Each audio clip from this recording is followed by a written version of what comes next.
अस्पताल सीसे में स्वास्थ्य कर्मियों और पदाधिकारियों के बीच जमकर हुआ हंगामा। सीएचओ एनएम और सहिया ने बीपीएम को घेरकर जमकर खरी खोटी सुनाई।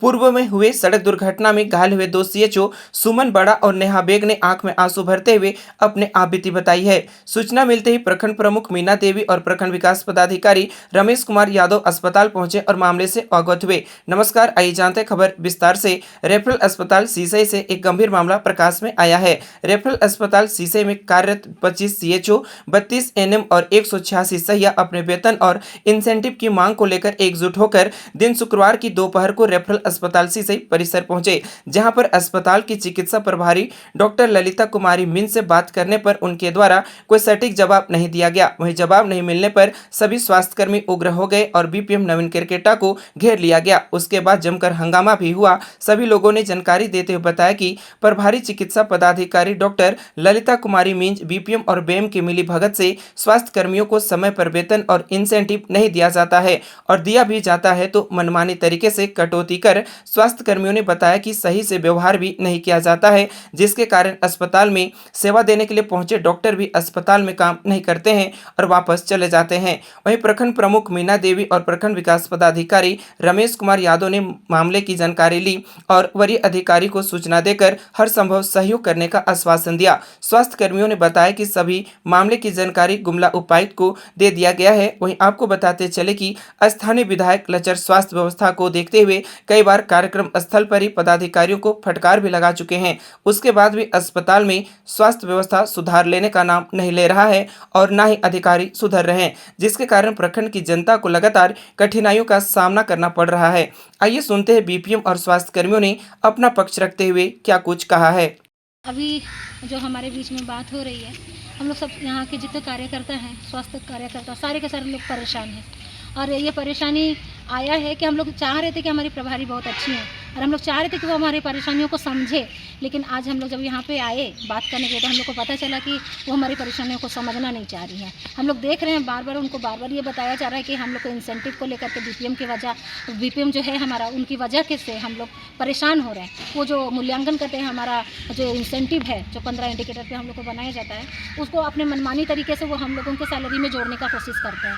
आज उसी के विषय पे हम लोग यहाँ पे चर्चा करने के लिए हम लोग आए थे, लेकिन हमारा बीपीएम जो सर जो है ना, बीपीएम सर वो 1 बजे है, उनका डेली का ये रूटीन है कि वो 1 बजे यहाँ उपस्थित होते हैं। और इसकी वजह से हम लोग जितने यहाँ कार्यकर्ता है ना, चाहे एनएम है, चाहे सीएचओ है, चाहे हमारी सैया बहनें हैं, उनको बहुत परेशानी होता है। यहाँ सारे जितने ऑफिस के जितने मेंबर हैं ना, सारे के सारे का यही परेशानी है कि उनको हम लोग को ढूंढना पड़ता है, वो अपने समय पे नहीं रहते हैं। और यही चीज़ होता है कि हम लोग अपने इंसेंटिव का जो पेपर्स होता है ना, उसको भी ला करके जमा करने की बात होती है तो हम लोग उनको ढूंढते रह जाते हैं और कभी जब हम लोग आते हैं तो उससे मुलाकात नहीं होता है। आज यही था कि हम लोग आज आए, इतना दिन से 5 महीना से हम लोग को सैलरी नहीं था और 5 महीना के बाद में हम लोग को सैलरी आया, क्योंकि हम लोग 1 महीना पहले डीसी सर के पास गए थे इसी संज्ञान को लेकर के कि हम लोग को 5 महीने से सैलरी नहीं मिला है। क्योंकि मैं पहला सीएचओ हूँ गुमला जिला की, तो मेरा जो पदस्थापना हुआ है 2018 में किया गया है। और मैं बता दूं कि 2018 में जब मैं ज्वाइन करी उसमें मेरा मानदेय 25,000 था और उसको हर साल उसको 25,000 जोड़ने की 25,000 में 5% जोड़ा जाता है। हर साल इंक्रीमेंट जो होता है ईयरली होता है और ये जुड़ते हुए अगर आज मैं यहाँ तक पहुँची तो मुझको होना चाहिए 36 या 35 लगभग होना चाहिए था। लेकिन ये बीपीएम जो हमारे नवीन केरकेटा जी, उनके नहीं बनाने की वजह से, मतलब कहना चाहिए कार्य लापरवाही की वजह से मेरा 2 साल का इंक्रीमेंट छूट गया। उसकी वजह से आज 30,000 पे अटकी पड़ी हूँ और मेरे से जो पीछे वाले जो बच्चे जूनियर जो सीएचओ आए हुए हैं, उनका सैलरी मुझसे ज़्यादा हो गया है। और ये दुख की बात है कि मैं इस बात को लेकर के मेरे प्रभारी मैडम के पास गई, वो बहुत अच्छी हैं कहने कहीं और सारे जितने सीसे प्रखंड को बहुत अच्छे से चला रही हैं। लेकिन जब हम उनके पास गए, उन्होंने मैम को भी ये बात को लिखा और बाकायदा उनको फाइल भेजा गया, लेकिन वो आज भी वो पेंडिंग पड़ा हुआ वो फाइल। और यही सब कारण को लेकर के जब हम लोग डीसी के पास गए और डीसी सर एक कमेटी गठित किए कि यहाँ सीसे में परेशानी हो रहे हैं, बहुत ज़्यादा परेशानी है, डॉक्टर्स नहीं है, डॉक्टर्स छोड़ के चले जा रहे हैं, सीएचओ की इतनी परेशानी है कि सीएचओ वहाँ डीसी तक पहुँच जा रहे हैं। एक कमेटी गठित किया गया और वो पिछले हम लोग को महीना में लास्ट शनिवार के दिन में कमेटी गठित में हुआ था। उसमें सीएस सर के साथ में और भी सीएस ऑफिस के मेंबर थे जो आए थे यहाँ पे। वो आए और यहाँ पे हम लोग का जितना भी ये था समस्या था उनको सुना और यहाँ पे बताया गया कि बीपीएम सर का थोड़ा बहुत लापरवाही है, उसको ठीक कर लेना। और उन्होंने आश्वासन दिया कि जैसे ही पैसा आएगा सारा जो मेरा सैलरी जो वेतन विसंगति की बातें हैं, जो और भी हमारे से थर्ड बैच की जो बच्चियां हैं, CHO लड़कियां हैं, उनके लिए भी ये परेशानी हो, उनका भी,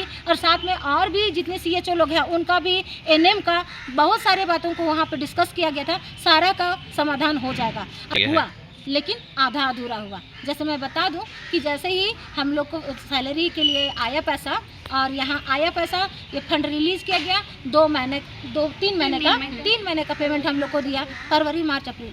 और ये फरवरी मार्च अप्रैल जब दिया गया ना, दूसरी जगह फरवरी तक, मार्च तक बल्कि मैं कहूँ, सारा जगह सैलरी क्लियर था, बस सीसई में फरवरी से रुका हुआ एकदम। उस समय से अगस्त के बाद से अभी तक वो पेंडिंग पड़ा हुआ था।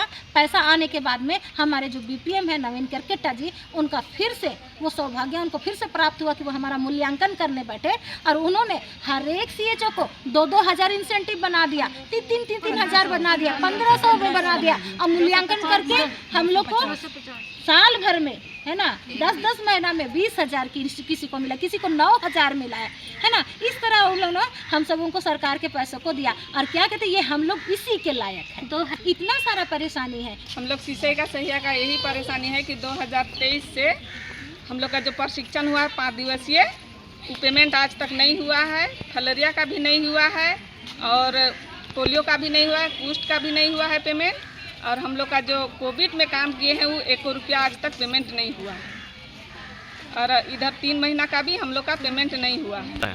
आएगा तो मिलेगा, नहीं आएगा तो कहाँ से देंगे।